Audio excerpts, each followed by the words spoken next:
वजीर ने उसके बाद दगाबाज वजीर की कहानी सुनाना शुरू की। वजीर ने कहा कि जहां पना सुनिए, एक बादशाह था, उसका एक वजीर था और एक शहजादा।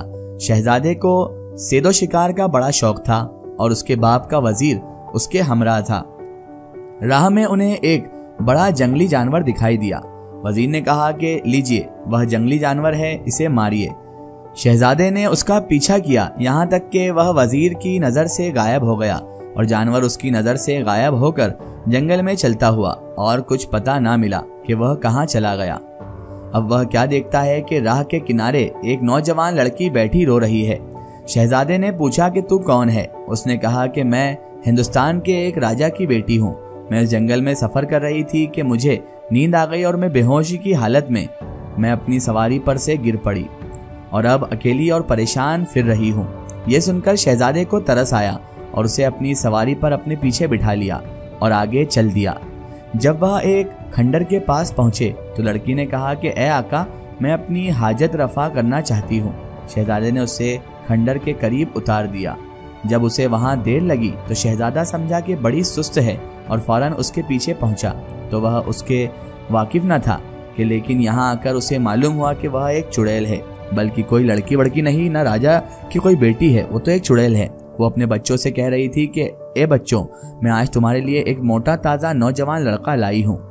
उन्होंने कहा कि अम्मा ज़रूर ला, ताकि हम उसे अपने पेट के अंदर चरने भेजें। जब शहजादे ने उनकी ये बातें सुनी तो उसे अपनी मौत आंखों के सामने नजर आने लगी और उसके पट्टे थर थर कांपने लगे और वह अपनी मौत से डरा और झट वापस आ गया।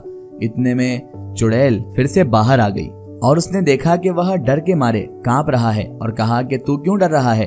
शहजादे ने जवाब दिया कि मेरा एक दुश्मन है और मुझे उससे डर लगता है। चुड़ैल ने कहा कि तू तो अपने आप को शहजादा कहता है ना, और किसी दुश्मन से डर रहा है? उसने कहा हाँ, मैं शहजादा हूँ। उस चुड़ैल ने कहा कि तू उसे रुपए पैसे देकर राजी क्यों नहीं कर लेता? उसने कहा कि वह रुपए पैसे से राजी नहीं होता, बल्कि जान मांगता है।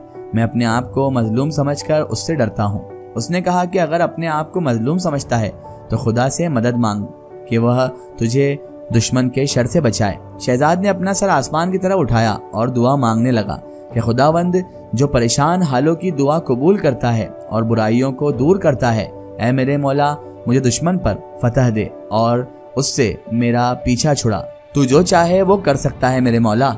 जब चुड़ैल ने उसकी दुआ सुनी तो वह चलती हुई शहजाद अपने बाप के पास वापस आ गया और वजीर का सारा माजरा बयान किया। बादशाह ने वजीर को बुलाया और उसे कत्ल कर दिया। जहां पना, अगर आप भी इस हकीम पर भरोसा करेंगे तो वह आपको बुरी मौत मारेगा जिसे आपने मुकर्रब बनाया है और जिसके साथ भलाई की है। वह आपको मारने के पीछे हाथ धोकर पड़ा है। आपको मालूम है कि उसने एक दवा आपके हाथों में दी और उस बैरूनी इलाज से आप अच्छे हो गए। आप यकीन कीजिए कि इसी तरह वह आपको मार भी सकता है। यूनान बादशाह ने कहा कि वजीर, तू सच कहता है। ऐ नासेह वजीर, यही होने वाला है। हो ना हो, हकीम मेरे कत्ल करने के लिए जासूस बनकर आया है। अगर वह ये कर सकता था कि एक चीज मेरे हाथ में देकर मुझे अच्छा कर दिया, तो वह ये भी कर सकता है कि कोई चीज सुंघाकर मुझे मार भी डाले। फिर उसने कहा कि ऐ वजीर, अब क्या किया जाए? वजीर ने कहा कि उसे बुलावा भेजें और जब वह आए तो उसकी गर्दन मार दीजिए। यूनान बादशाह ने कहा कि तू सच कहता है और हकीम को बुलवा भेजा। वह खुश खुश आया। उसे क्या मालूम था कि खुदा ने उसकी किस्मत में क्या लिखा छोड़ा है। जब हकीम बादशाह के पास आया तो बादशाह ने हकीम दोबान से कहा कि तुझे मालूम है कि मैंने तुझे क्यों बुलाया है? हकीम ने कहा कि पोशीदा बातें सिवाय खुदा के कोई नहीं जानता। बादशाह ने कहा कि मैंने तुझे कत्ल करने और तेरी जान लेने के लिए बुलाया है।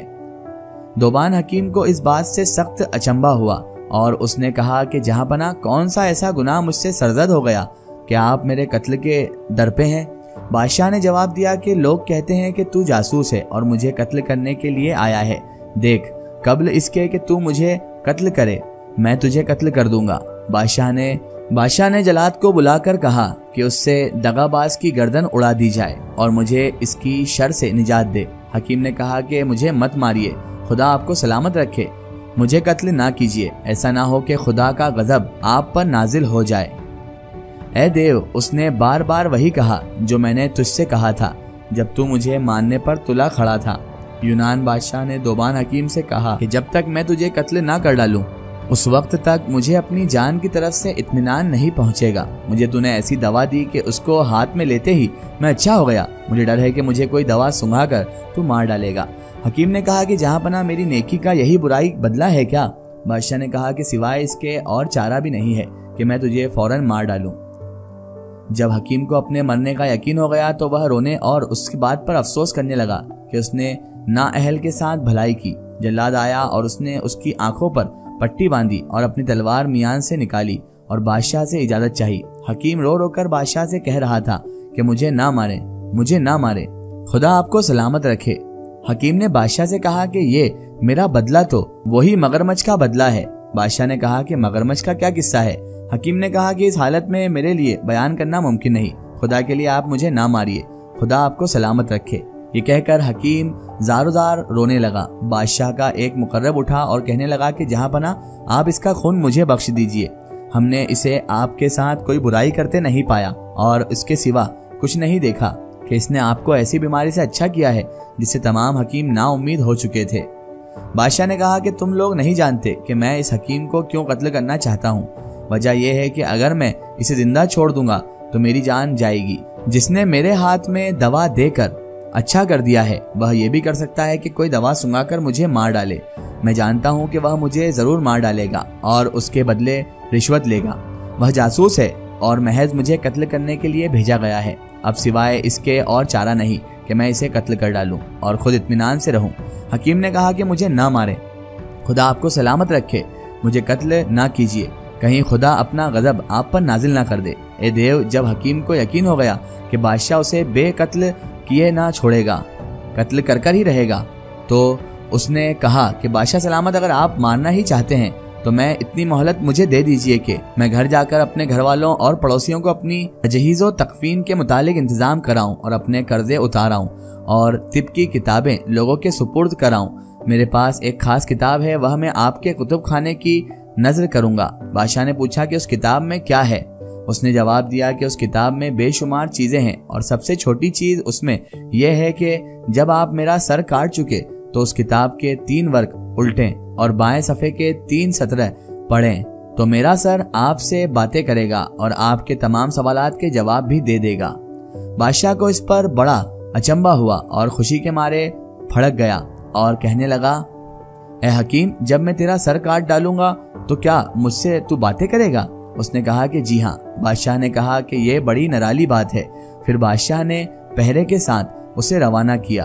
हकीम घर पहुंचकर उस रोज अपनी तमाम जरूरियात चुकाने में मशगूल रहा और दूसरे रोज वह दरबार में आया और तमाम उमरा और वजीर और खुद्दाम और नवाब और रुसा सब हाजिर हुए और उनसे दरबार गुलजार हो गया।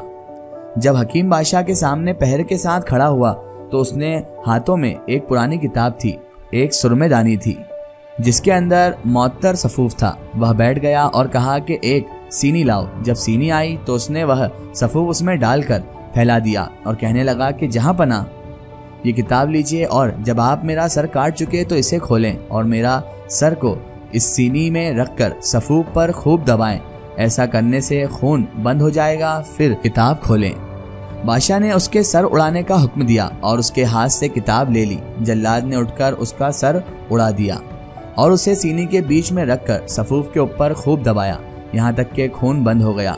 अब हकीम दोबान ने आंखें खोल दी और कहा कि जहां पना अब किताब खोलें। बादशाह ने देखा कि उसके वर्क चिपके हुए हैं, इसलिए उसने अपनी उंगलियों में थूक लगाया और एक वर्क खोला, फिर दूसरे, फिर तीसरा। हर वर्क बड़ी मुश्किल से खुलता था। बादशाह ने 6 वर्क खोले और देखा कि उसमें कोई नुश्ता नहीं। उसने हकीम से कहा कि इसमें तो कोई नुश्ता नहीं। हकीम ने कहा कि और खोलें। उसने 3 वर्क और खोले। इतने में जहर उसके बदन में सरायत कर चुका था क्योंकि किताब जहर आलूद थी। बादशाह थराने लगा और चिल्लाकर कहा कि जहर मेरे बदन में सरायत कर गया। जब हकीम का सर बातें कर चुका तो बादशाह भी फौरन मर कर गिर पड़ा। ए देव, तुझे जानना चाहिए कि अगर यूनान बादशाह दोबान हकीम को जिंदा रहने देता तो खुदा उसे भी सही और सलामत रखता, लेकिन उसने उसका कहना ना माना और उसके खून का प्यासा हो गया, इसलिए खुदा उसे मौत की सजा दे दी। ऐ देव, अब तू मुझे छोड़ देता तो शायद खुदा तुझे भी बचा लेता। اب وزیر کی بیٹی شہزاد کو صبح ہوتی دکھائی دی اور اس نے وہ کہانی بند کر دی جس کی اسے اجازت ملی تھی۔ اس کا ایک سٹوری ہم دیکھیں گے اس کے اگلے پارٹ میں۔